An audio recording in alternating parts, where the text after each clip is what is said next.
Hi guys, welcome to yet another episode of Sportstar Extras. The IPL is like skyrocketing right now and it's testing our anxiety levels. And talking about the games, I have with me my colleague Shayan Acharya. Shayan, thanks for joining in. And just quickly going to the game that we just saw, what do you think? What's happening to the Chennai wicket? Two games back to back, the side batting second. They're just losing the plot in the last 5 overs. No, Renan, I think you're right. Right? I mean, there's something. I don't know what's going wrong because in this time, normally at the Chidambaram Stadium in Chennai, the slight due factor is that playing a role. We are not sure, but the thing is, I think what is happening with two back-to-back teams. I think teams, uh, as far as KKR was concerned, and today as far as Sunrisers Hyderabad was concerned, I think the teams are kind of taking things easy, keeping in mind the fact that the target is lower. It's a 150 odd or something. They are thinking that it's very much gettable, and I think that's when they're going wrong in the in their approach. And if you see the way things have gone. For both Sunrisers Hyderabad and for Kolkata Knight Riders, which lost to Mumbai Indians the other night. I mean, it was pathetic because you are going through a flow and in middle 10-15 balls and the entire game changes. That's how T20 cricket is all about. So you entirely can't blame it on the pitch. I think it's more about the mindset and what is happening if the teams are taking things very easy at the beginning, and then suddenly in the middle they're realizing, oh, we need to, this asking rate is going up, and then suddenly the combinations are not working. These are early days. I think things will sort out. I have a totally different view on that matter because whatever little I could figure is that, and also how the players have been speaking about the wicket not assisting them well enough in the last 5 overs. Uh, it just happened in the last 5 overs in the last two games, but maybe longer than that. Like Andrew Russell said yesterday, that it was very difficult for any batter, no matter how good you are, to come and get back to ball in that kind of a situation, in that kind of a wicket that's slowing down. Towards the end of the game, I think everybody has that intent to win that game. I can't really blame it on the players if things are not going that way. But yeah, I mean that's what conditions are all about. But I believe to an extent KKR did pretty good job yesterday compared to what they have been doing against Mumbai Indians in the past. But that's a discussion for another day. Quickly, who do you think was the star of the last few games that you have seen? I mean, starting from this week Monday, that we've seen three games, really high octane clashes, and going till the last over, Sanju Samson's knock. Again, Punjab and Rajasthan. I mean, chasing 220 plus, taking us back to Sharjah 2020 again. Tell us a little bit about what were you thinking when you were watching that Sanju innings? To be honest, Ryan, I'm not surprised because having seen Sanju Samson since his debut season in 2013, and as far as Rajasthan Royals is concerned, he was a very shy boy who I still remember. If I know it's not the time to tell stories, but I'm just I can't resist myself from telling a little bit about that. The first time we all saw Sanju Samson in 2013 during the IPL, the practice sessions, there were two gentlemen who were very, very calm, quiet, and you'd always find them at the start of the Rajasthan Royals training sessions. The first person, of course, was Rahul Dravid, who was a captain and the coach and the mentor that time around. And the other two words who would follow him, first was Ajinkya Rahane and second was Sanju Samson.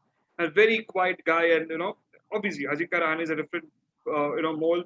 Sanju Samson, very young guy, he was just right there. So having seen him from those days and to where he is now, the captain of the Royals, it's an immense pressure. But then I'm not surprised because if you look at the trend of the every IPL, so it is only natural that Sanju Samson will get a century. Sanju Samson will start the tournament with a bang, and then I don't know what goes wrong with him. Eventually, he loses the plot. So this time around, since it's a more high octane the tournament, he's a captain. There'll be more pressure. I hope that he can continue the thing because it was the innings that he played was outstanding. I mean, you don't need to be a cricket expert to like that innings. Yeah, there are debates whether whether that he could have taken the run with that single, or so, I mean, you could have taken a single in the penultimate ball of the last over. But my personal opinion is that was a right call because let's not forget he was a set batsman right then, and Chris Morris had just come in.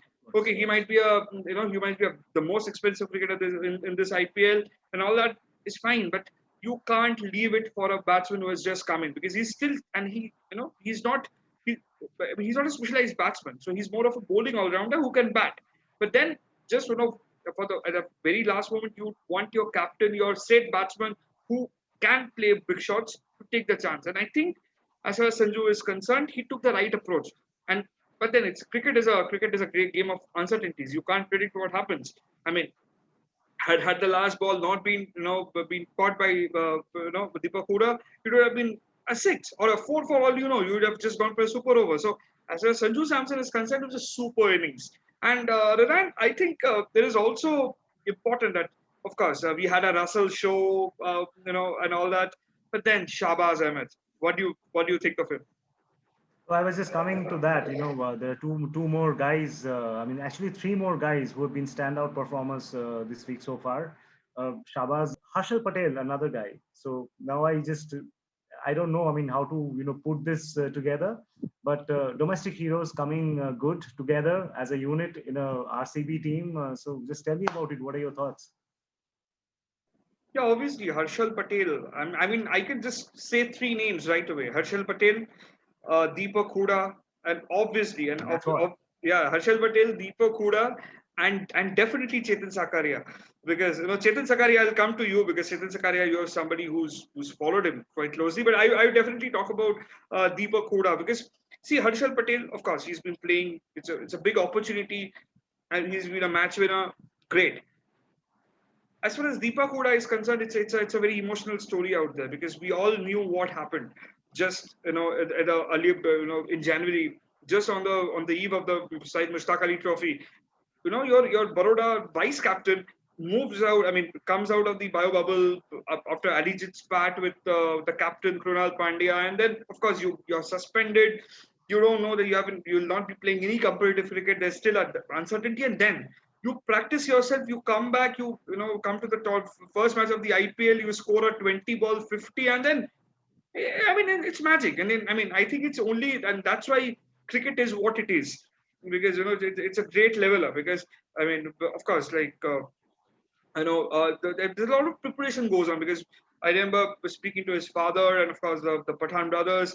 They've been instrumental. But then at the end of the day, a cricketer, and I mean, the side from the side you can only support somebody. You have to, but at the end of the day, cricketer has to go there and bat and perform, and that he has done.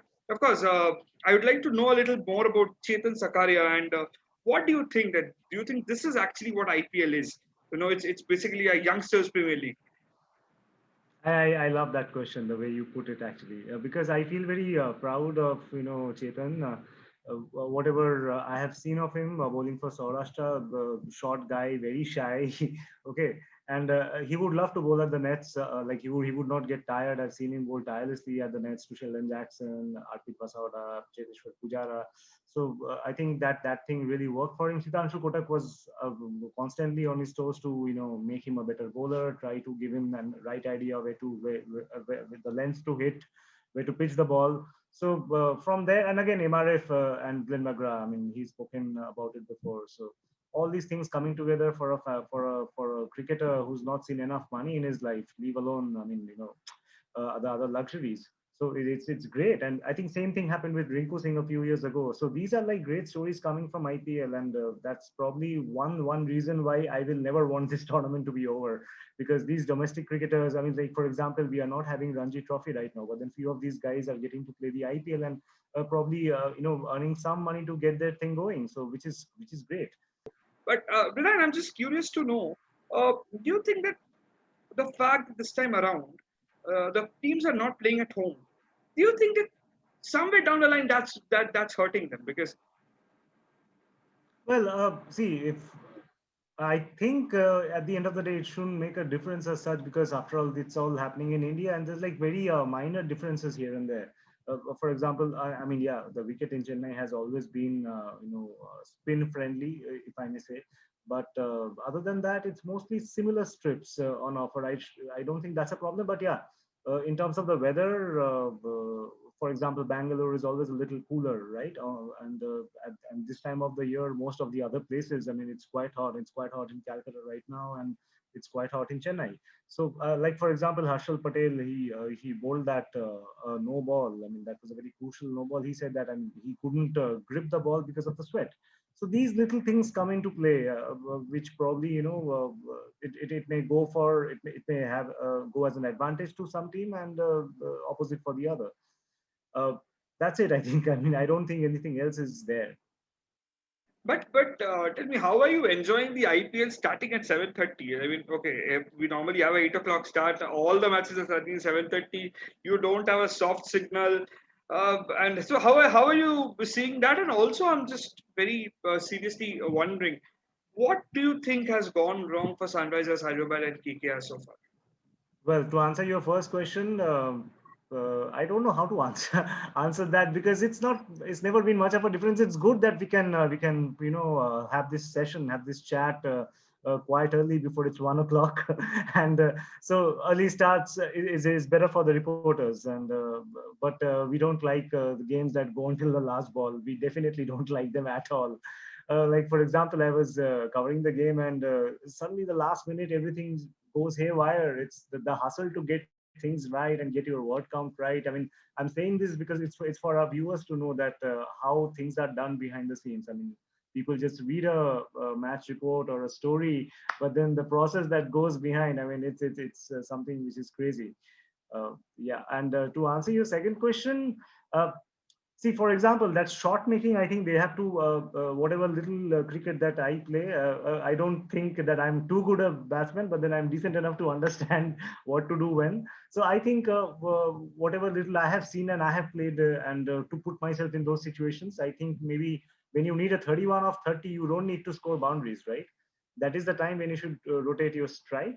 And I think players are not rotating the strike enough. They're trying to hit the ball out, which is also not bad, but then not on that kind of a wicket where you know that things are not quite going your way, even if you're trying to hit the ball. Probably you'll end up finding the fielder like it happened today with most of the batsmen. So that's one area if you're playing on this sort of a wicket. What has been very interesting about this IPL is your conventional cricketers are not getting enough opportunity. For example, Harbhajan Singh. I mean, in the first match, you actually bowled him just over, and then you never used him. I mean, when Harbhajan was leaving the ground, he looked a little, you know, I mean, obviously he's a champion player. I mean, no way about it. But then, do you think that this is also essential that you use your talents properly because you use them to the maximum because that's what the experience that they bring. We are using them for a year. I mean, just one over or a. I mean, how do you see this thing? Well, I think we are living in the era of matchups. I know Harbhajan did not come during that time. I mean, he belongs to that classical mold and the old school of spin bowling, which is great. Which he's one of the successful bowlers in the IPL. I mean, so it means that even if you stick to basics and keep doing what you believe in, regardless of the matchups, you can still pick up wickets. And he believes in it. He said it the other day. So I don't think it's a problem because times have changed. Nowadays, you see which batsman is on strike and how much you can bowl him. Like for example, yesterday Morgan used three spinners in the power play: Shakib, Baji, and who was the other guy? Varun Chakravarti. So what happened in the process is like Rohit and Quinton, they like the ball coming onto the bat fast. They are super smart players of fast bowling, and they can smash anything. We have all seen that. So that slowed things down a little bit. Mumbai were around 42 for one power play, which is not a very Mumbai Indians standard power play record. So, and after that, what happened is if you save Prasidh Krishna and Cummins for the later overs, uh, Hardik Pandya and Pollard, they are not very comfortable against express pace bowling. Yesterday, I would say that Pollard somehow survived those two balls he played because he was struggling to gauge the length. So I think that makes matchups very interesting, and I think these players need to adjust to that and learn with the situation. I don't think Bhaji minds it at all because he's in love with the game and he can still mentor the youngsters like he's doing. Owen Morgan trusts him to do that job. So and he sounds pretty happy. And also one more important thing he said for another Indian spinner whom we tend to have forgotten, Kuldeep Yadav, who's playing for KKR and who's yet to play a game this season. People have been talking about Kuldeep Yadav's form and that whether he can make a comeback again. Just hear it from the horse's mouth. Harbhajan Singh, legendary India off spinner, says there's nothing wrong with Kuldeep's bowling, and it feels great to hear such things from people who have been there, done that. And yeah, Sunrise, of course, he believes that Kuldeep can make a comeback. yeah, Sunrisers Hyderabad obviously hasn't been a good start for them. But as Virendra Sehwag says, he has put out a big tweet and on his social media handles with a picture of Kane Williamson and saying that kiska hai to tumko intezar mein hu na. So no Kane, no gain. So do you think that I mean, and obviously we all know what Kane Williamson brings to the table. I mean, personally, I would want him to bat, want him to come there because I think the middle order has been an area of concern for Sunrisers Hyderabad. Okay, they have a Manish Pandey, who's an incredible talent, no doubt about it. But can he rotate the big strikes? Can he go for the big shots? I haven't seen enough. I mean, you need somewhere. I mean, I think that what is happening with Sunrisers Hyderabad is since the middle order is not being able to go for the big shots and big strikes, eventually the pressure and the crunch times, the pressure is eventually coming on to Abdul Samad or Rashid Khan. I mean, see, they are not your. I mean, Abdul Samad for that matter has been very unlucky because I would say because after such a good IPL that he had last year, Jammu and Kashmir in the domestic season completely used him, down the order and never promoted him up the order. So basically, he's anyway doesn't have that, confidence coming into this IPL. So I think that's one area, and I think Kane Williamson definitely should be, brought into the side. For that matter, just rest Johnny Bairstow for a match perhaps and see how it goes because that gives you a perfect combination because you have a Jason Holder, you have a Rashid Khan, you have a Kane Williamson, and maybe you can have a Mohammad Nabi. I'm okay with it. So Sounds pretty good. I mean, I think by following the team, you have by now known all the players who are in the ranks, and you can probably close your eyes and say it, which is great. No, I totally agree with what you say because Wriddhaayan is anyway keeping wickets, so you can probably try Kane Williamson instead of Johnny Bairstow and see what happens.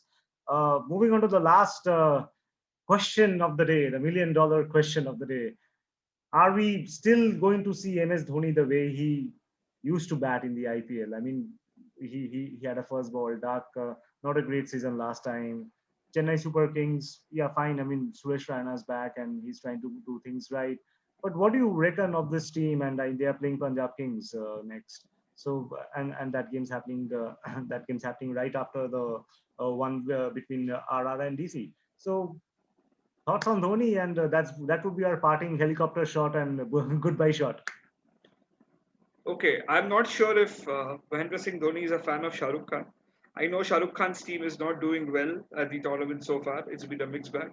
But then, if you are talking about Dhoni, today's Dhoni, the only dialogue that comes to my mind is "Picture abhi baki hai mere dost," because this is just still early days. And Mohammed, I mean, come on, you can't put a question mark on Mahendra Singh Dhoni. And if you are a Mumbai, I mean, Chennai Super Kings fan, how dare you question Tala? So I mean, okay, but I mean, jokes apart, but on a serious note, but this is his format. I mean, it's okay. Like you have to give him that time because let's not forget this man hasn't played cricket since after the last IPL because he doesn't play any form of competitive cricket. So there will be some rustiness. But then I mean it's too early just with a match just for a dark and it's too early to make a passing remark and then say oh Dhoni is over, Dhoni is lost. No, Dhoni is nowhere to. I mean I personally feel he's still a match winner and just like his team, just like his millions of fans. I mean, many would. I mean, it would just take them 6 balls for the entire picture to change. And Dhoni is Dhoni. I mean, matchless. I'll end with a very short story on this thought. It's a very nice thought, and we'll say good night after that. That is once during the IPL. I think it was last season, where my house was having a sort of renovation when I used to live in Chennai, and for one night I had to stay put at a hotel to get that painting work done, and so that I could come back the next day. So I befriended that guy in that hotel. I don't remember the name exactly, but then he keeps in touch and he sees my WhatsApp stories and messages and he keeps asking me, sir, what's happening in the game today? Big cricket buff. So the other day he texted me saying that, you know what, Dhoni is not able to play well because he's not playing in Chennai. You know, he's not playing in Walaja Road, and the ball's not coming out to Walaja Road. So you know the ball needs to come out. So that's what I think Dhoni is to Chennai Super Kings. That belief and that trust. And with that thought, we would end this show tonight. Thanks a lot for joining in, and there are going to be more analysis and updates. Please follow our channel on YouTube. Subscribe. Thank you. Thank you. Take care.